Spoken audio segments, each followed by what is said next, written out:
transition, qui est même le nerf, un des grands nerfs de la transition, parle comme ça,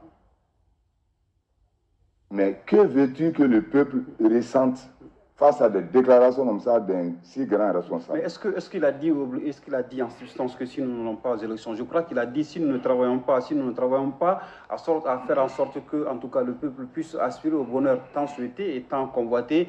Et alors, disons que ce peuple ne peut pas se retourner contre nous. Mais je viens, il dit si on ne part pas aux élections, à temps, le peuple va nous jeter des cailloux.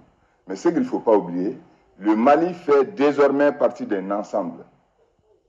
Le Mali est un élément d'un ensemble qu'on appelle AES.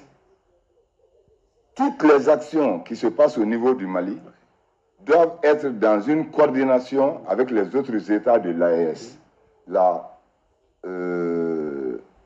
Les élections en font partie.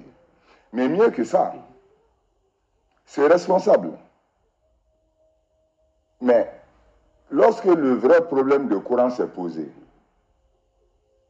je l'ai encore entendu sur les plateaux dire je ne suis au courant de rien. C'est le président. C'est le président qui gère ça. Ah, il paraît qu'il va avoir, etc. Moi, je n'en sais rien.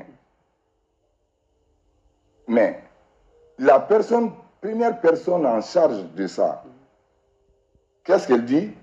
Je ne sais pas quand le problème trouvera une solution. Mais c'est très grave.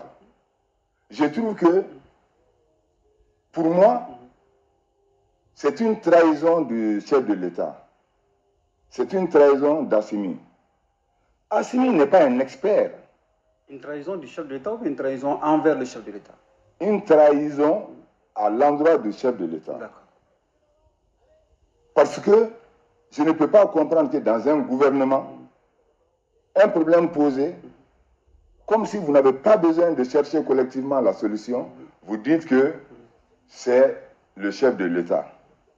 Vous pensez que là, c'est une fuite en avant, une fuite de responsabilité de la part de cette autorité de la transition? Je dis même que c'est une trahison. Parce que la collégialité fait le gouvernement. Si on considère que ça ne regarde que le président et ça ne regarde que le ministre, mais ce n'est pas un gouvernement. Mais je dis, je ne parle pas du sens gouvernement. Mais c'est le peuple qui est assis qui entend.